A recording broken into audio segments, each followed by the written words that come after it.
মশা মারতেছেন, মশা মারতেছেন, মশা মারতে জোরে থাপড় দেয়। আপনি কি টিপতেছেন? আমি ডালাই পেতেছি না, জোরে টিপেন। খাওয়ার মতো কম খান না, হানকি বেড়ে খান।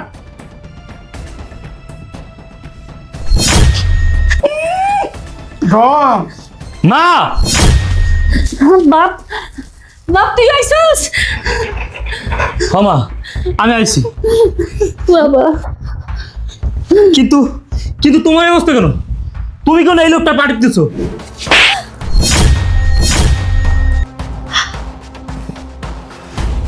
তুমি প্রবাস থেকে আইসা আমাকে থাপ্পড় মারলা? হ্যাঁ, থাপ্পড় মারলাম। তোর বাপের কত বড় সাহস! তোর বাপ আমি আইসা দেখতেছি আমার মায়ের দিয়ে পাটি পাইতেছে। জামাই, তোমার এত বড় সাহস, তুমি প্রবাস থেকে আইসা আমার সামনে দাঁড়ায়া আমার ছেলের গায়ে আমার মেয়ের হাত তুলছো। তোমার খয়রাতি মায়ের দিয়া আমার পাউটি পাইছি, তাতে কি আমার পাপ হয়ে গেছে গা?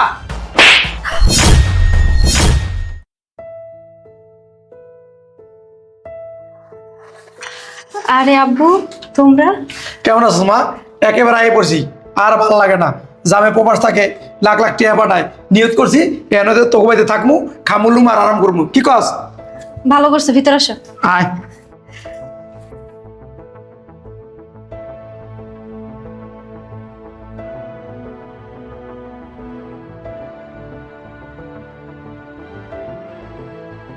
বাহ, বৌমা, সোফাটা নতুন কিনছিস না? হ্যাঁ, সুন্দর হয়েছে, অনেক সুন্দর। সুন্দর হয়েছে না? হুম। আমি পছন্দ করে আনছি। বুড়িটা কই রে? বুড়ি আবার কি? তোর শাশুড়ি। তোর শাশুড়ি কি চুরি? ওই বুড়ি কই? আমার শাশুড়ি তো ভিতরেই।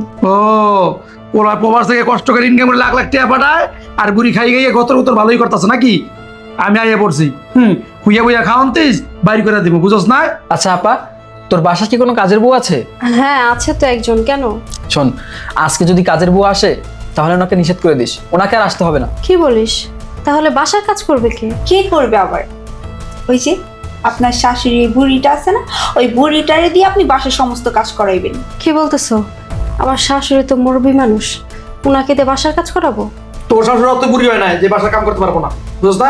গায়ে শক্তি আছে, হুইয়া বুইয়া খাইবো, বাড়ির সব কাম কাজ করবো, ওই মহিলা না করে দিবি।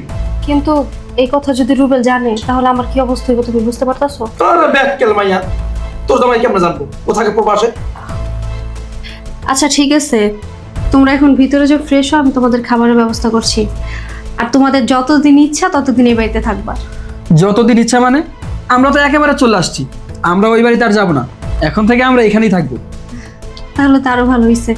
ঠিক আছে, যাও ভিতরে যাও।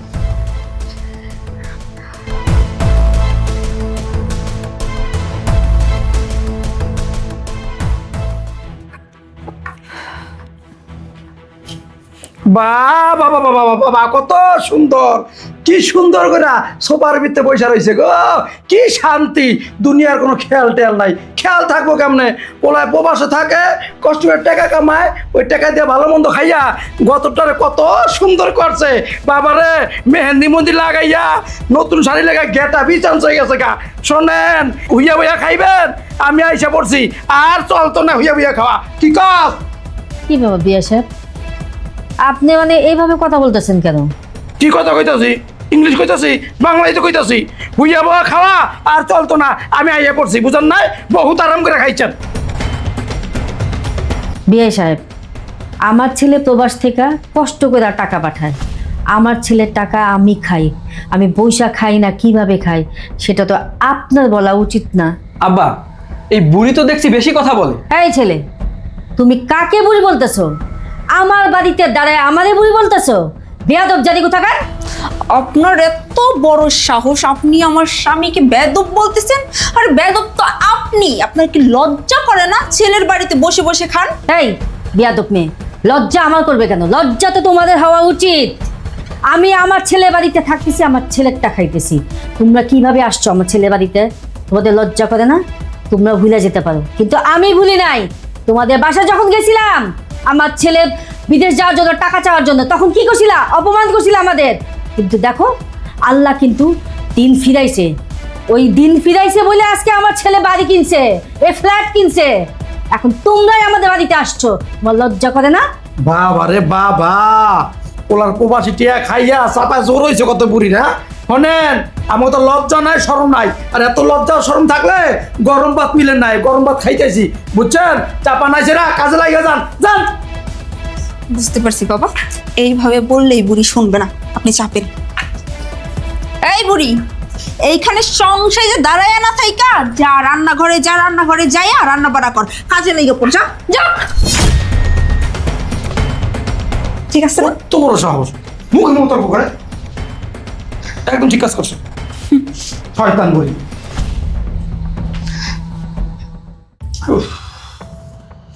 জানো বাবা, পা ধরে প্রচুর ব্যথা করতেছে, বুড়িটার পিছনে পাইতাছি না, পা ধরে টিপাইলে ভালো লাগতো। দেখেন ঘরের মধ্যে হয়তো বা নাক টেনে ঘুমাইতেছে। আব্বা তুমি ডাক দাও, ওই বুড়িরে ডাক দাও। বুড়ি, হ্যাঁ বুড়ি, হ্যাঁ বুড়ির বাচ্চা। বিয়ে সাহেব আমরা ডাকছেন? বিয়ে শাক কই থাকে সারাদিন? হ্যাঁ, খানার ঘুমান? না, আমি তো কাজ করতেছিলাম ভিতরে। কাম করে উলিয়া লাইতেছে সব। এই বহেন, আমার বাবা তো কথা পাটি পেতাম। কিসে চেহারা দেখতেছেন যে আমার রূপ আছে? কি করলেন? আমি বাড়ির সমস্ত কাজ করি, এখন আমি আপনার পাও টিপুম? ও বাবার বাবা, বাড়ি কাম কাজ করে পা টিপতে পারবেন না? আমার পা টিপলি মহাবাদ ওষুধ হয়ে যাবে নাকি? হ্যাঁ, পায়ের কথা কম কইয়া বাহি না কাবে দিয়ে কাম করে হালদিন কাম করে উলিয়া লাগে। পাটিবেন পা মারামারি চায় রয়েছে, পাটিবেন পাটিবেন। মশা মারতেছেন, মশা মারতে জোরে থাপড় দেয়। আপনি কি টিপতেছেন? ডালাই পিতাছি না, জোরে টিপেন। খাওয়ার মতো কম খান না, হানকি বেড়ে খান।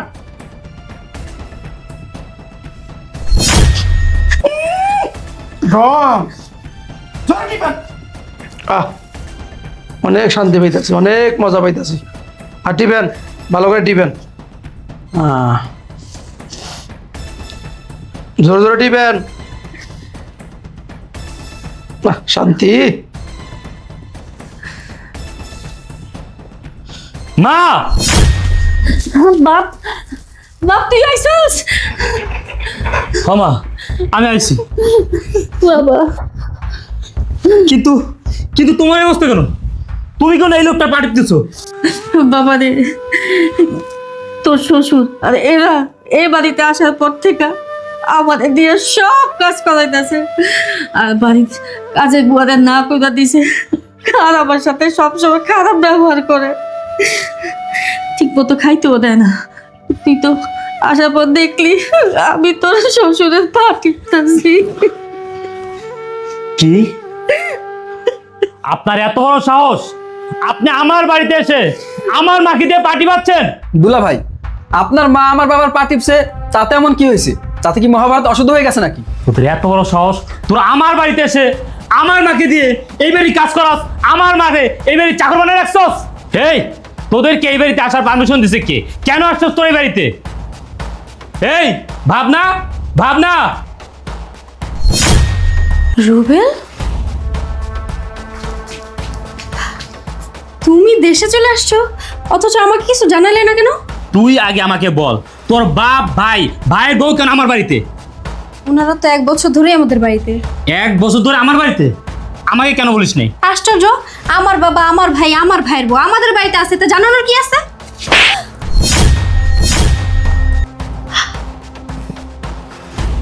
তুমি প্রবাস থেকে আইসে আমাকে থাপ্পড় মারলা?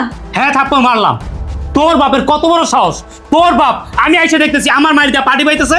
জামাই, তোমার এত বড় সাহস, তুমি প্রবাস থেকে আইসা আমার সামনে দাঁড়ায়া আমার ছেলের গায়ে আমার মেয়ের হাত তুলছো, তোমার খয়রাতি মাইরে দিয়া আমার পাউটি পাইছি, তাতে কি আমার পাপ হয়ে গেছে গা? রুবেল, তুমি আমার বাবার গায়ে হাত তুললা? হ্যাঁ, তোর বাবার গায়ে হাত তুললাম, তোর বাবার গায়ে আমি হাত তুললাম। এই তোর বাপ যদি আমার মারি দেওয়া পার্টি হতে পারে, তা আমি তো শুধু হাত তুলছি, এর চেয়ে জঘন্য কাজ করতে পারি। এই মায়ের পায়ের নিচে সন্তানের বেশ জান্নাত, আমার সেই জান্নাতকে দিয়ে তোর বাপ পার্টি পাইছে, আর তুই তোর বাপ ভাইয়ের বউরে আমার বাড়িতে আনছস, আর আমার মায়ের বাড়ির চাকর বানিয়ে রাখছস। এই তুই কি ভুলে গেছস ভুলে গেছস যখন আমি প্রবাস যাব মাত্র 3 লাখ টাকা শর্ট ছিল। আমি যখন তোর বাপের বাড়িতে গেছিলাম তোর বাপ তো আমার টাকা দেয়ই নাই, উল্টো আমারে আমার মায়েরে অপমান করে আমার হাতে বের করে দিচ্ছে। তোর মনে নাই? দেখো তুমি কথাটা বাবারে বললো, বেশি না তো, মাত্র 3 লাখ টাকা। এই 3 লাখ টাকা একটু জোগাড় করে দিতে বললো। কি বললা তুমি? আমি বলবো আমার বাবার টাকার কথা? হ্যাঁ, আমি তো আসতেই চাইনি, তুমি আমাকে জোর করে নিয়ে আসছো। আমি 3 লাখ কেন, 3 টাকার কথা বলতে পারবো না আমার বাবারে। আমি টাকা পয়সার বিষয়ে কোনো কথা বলতে পারবো না আমার বাবার সাথে। তুমি যেমন আসছো তুমিই বলবা। মা ও যেহেতু বললো না, কথাটা তুমিই বললো। বাবা রে, তোর শ্বশুর, তুই ক। আমি এই বিষয়ে কোনো কথা কইতে চাই না। তুই আমার আইতে গেছস, লাগে আমি তোর সাথে আইছি। তুই ক। আমি ডাক দিতেছি। বাবা, বাবা। আসসালামু আলাইকুম। ওয়ালাইকুম আসসালাম। কি রে তোরা? আমি বলছি না আমি কোনো কথা বলতে পারবো না। তুমি যেহেতু বলতে পারবে না তো আসছো কেন? কি বলবি? কি হয়েছে? আর কি বলবো বাবা, ওনার এখন ভীমরতি উঠছে, বিদেশ যাবে বিদেশ। বাংলাদেশে কামাই করে উদ্ধার করছে, এখন বিদেশ যা কামাই করে উল্টাই ফেলবে দেশ। বিদেশ মামু বাড়ি মোয়ানা, যে মামু দিল টুপ করে খাই লইলাম। বিদেশ যাইতে হলে টাকা পয়সা লাগে। তোর যে জামাই চাল চুলাই কিছুই নাই, ও বিদেশ যাইব কেমনে? ইয়াই 10-এর লাঠি 1-এর বোঝা। তো আমরা কিছু টাকা জোগাড় করছি, আর কিছু টাকা বাকি আছে, এটা লেগে আপনার কাছে আইছি। কি বললেন?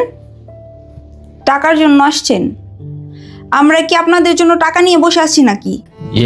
আব্বা, ভালো একটা ভিসা পাইছি, ভালো সুযোগ সুবিধা, স্যালারিও ভালো। আমি 3 লাখ টাকার মতো ম্যানেজ করছি, এখনও 3 লাখ টাকা লাগে। ওই টাকার জন্যই আপনার কাছে আসছি। আপনি যদি 3 লাখ টাকা ম্যানেজ করে দিতেন তাহলে আমি বিদেশ গিয়েই আপনার 3 লাখ টাকা আগে পাঠিয়ে দিতাম। আরে ফকিনির বলা, তোর কাছে যে আমার মাইয়া দিছি এটা তোর 7 কপাল। তোর আমি টেহা দিমু না, তোর আমি 1 পয়সাও দিতাম না। দুলা ভাই, বিদেশে যাবেন আপনার নিজের যোগ্যতায়, শ্বশুর বাড়ি চলে আসছেন টাকা নেওয়ার জন্য। আপনার কি লজ্জা শরম নাই?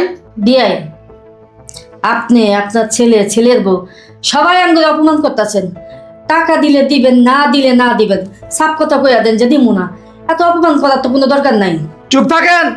আপনি লজ্জা করে না? পোলার জন্য আমার কাছে ভিক্ষা নিতে আইয়া পড়ছেন? আপনি 7 কপাল যে আপনার ছেলের ঘর আমার মায়ে করতেছে। শোন ভাবনা, আমি তো সাফ সাফ করে বলে দিতেছি, তোর জামাই বিদেশ যাক আর না কই যাক এটা আমি কিছু জানি না। 1 পয়সাও এই ফকিনি পোলা আমি দিতে পারতাম না। শোন আপা, তোর এই ভাদা মেজামাই বিদেশ যাওয়ার পরে তুই আবার আমাদের বাসায় এসে উঠিস না। আমরা কিন্তু তোকে খাওয়াইতে পড়াইতে পারবো না। জি, হয়তো আপনারা চলে আসছেন, কি আর করার। দুপুরের খাবার খেয়ে তারপর যাই।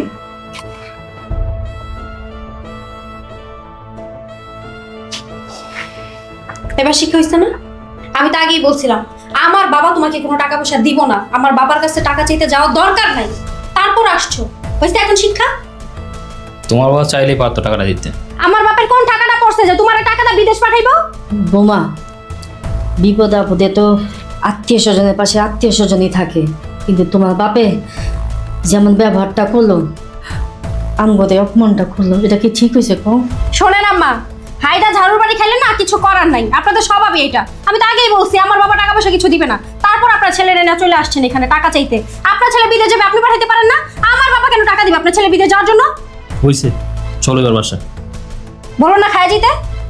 পেট ভরে আছে, আর খাওয়ান লাগবো না। মা চলো। বাবা রে বাবা, কি দেমাগ তোমার। তোরা ভুলে গেল, আমি কিন্তু মনে নেই, আমার সারা জীবন মনে থাকবো। এখন যখন দেখছস আমার টাকা পয়সা বাড়ি গাড়ি সবকিছু হয়ে গেছে, অমনি সুরসুরে আমার বাড়িতে চলে আসছস আমারটা খাওয়ার জন্য। আর যখন আমার খারাপ সময় ছিল, আমার দুঃসময় ছিল, তখন তো তোর এই বাপ ভাইয়ের বউ আমাকে হেল্প করে নাই, তখন আমাকে হেল্প করছে আমার এই মা। আমার এই মা আমাকে হেল্প করছিল, আমার বাপের ভিটা বাড়ি সবকিছু বিক্রি করে আমার প্রবাস করাইছে। এই যে এত কিছু করছি আমার মায়ের জন্য করছি। আমার মা আমাকে প্রবাস পাঠাইছে বলে আজকে আমি এত কিছু করতে পারছি। আমি তোকে বিয়ে করার পর আমি গরিব বলে তোর এই বাবা সবসময় আমাকে অবহেলা করছে, অপমান করছে, আমার মাকে অপমান করছে। আমি যখন প্রবাস যাবো তোর বাবার কাছে যখন আমি টাকা চাইছি, কি বলছিল? আমাকে 1 টাকা দিবে না। তোর এই ভাই নিমুখারাম বেইমান কি বলছিল? আমি যদি প্রবাস যাই কোনো বিপদ পড়ি তোকে ওর বাড়িতে আশ্রয় দিবে না। আর আজকে সেই বেইমান নিমুখারামদের আমার বাড়িতে এনে আশ্রয় দিছস। আর তুই অন্যায় করছস, অপরাধ করছস। তোর এই বাপ ভাই ভাবিরে আমার বাড়িতে আশ্রয় দিয়ে তুই যদি ওদেরকে আশ্রয় না দিতি তাহলে আজকে ওরা আমার এই মায়ের সাথে অন্যায় অত্যাচার করতে পারতো না। অতএব তুইও সমান অপরাধী, তুই কোনো প্রতিবাদ করস নাই। তুই এখন এই মুহূর্তে তোর এই বেইমান বাপ ভাই বাবির নিয়ে আমার বাসা থেকে বের হয়ে যা। আমি তোর সাথে সংসার করবো না, বের হ। তুমি এটা কি বলতেছো রুবেল? তুমি আমার সাথে সংসার করবে না মানে? আমার কি দোষ? অপরাধ করলে আমার বাবা করছে, আমার ভাই করছে, আমার ভাইয়ের বউ করছে। আমি তো কোনো অপরাধ করি নাই বলো। তুমি বিদেশ যাওয়ার সময় আমার বাবার কাছ থেকে 3 লাখ টাকা চেয়েছিলে, সেটা আমার বাবা দেয় নাই, তোমাকে অপমান করে বাসা থেকে বের করে দিছে। এখন যদি তুমিও আমার বাবাকে অপমান করে বাসা থেকে বের করে দাও, তাহলে তোমার আর আমার বাবার মধ্যে কি পার্থক্য বলো? অন্যায় যে করে আর অন্যায় যে প্রশ্রয় দেয় দুজনেই সমান অপরাধী। অতএব তোর কোনো ক্ষমা নাই। আমি প্রবাস থেকে প্রতি মাসে লক্ষ লক্ষ টাকা পাঠাই, আর তোরা আমার মায়ের আমার বাড়ির চাকর বানায় রাখছস, আর তোর বাপেরে মহারাজা বানায় রাখছস না। এই মহারাজার লয়ে আমার বাসাতে বের হ, বের হ। বাবা চলেন আমরা চলে যাই।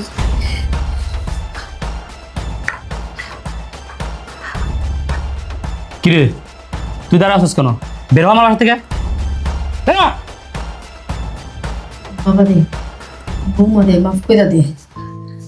না মা, ও তোমার সাথে চরম লেভেলের অন্যায় করছে এবং অপরাধ করছে, ওর কোনো ক্ষমা নাই। আমি ওরা ক্ষমা করবো না, বেরো। শোন, বৌমা তো আমার সাথে অন্যায় করছে, তোর সাথে তো করে নাই। আমি মাফ করে দিছি, আমি কোনো কিছু মনে রাখি নাই। আম্মা, আম্মা আমি সত্যি আপনার সাথে অনেক অন্যায় করছি আম্মা, আপনি আমাকে মাফ করে দেন আম্মা। এরকম ভুল আমি আর জীবনও করবো না। আমি আমার বাবার কথা শুনে অনেক অপরাধ করছি আপনার সাথে, আপনি আমাকে মাফ করে দেন আম্মা। তো বৌমা, আমি তোমার মাফ করে দিছি। আমার মনের মতো কোনো কিছু নাই, কোনো কষ্ট নাই। বাবা তুই মাফ করে দে, একবারের মতো মাফ কর। ঠিক আছে, আমি শুধু আমার মায়ের কথায় তোর এইবারের জন্য মাফ করে দিলাম। ভবিষ্যতে যদি এরকম কোনো কিছু দেখছি তাহলে ওই দিন তোর শেষ দিন, বলে দিলাম আমি। যাও ভিতরে যাও। চলো বৌমা।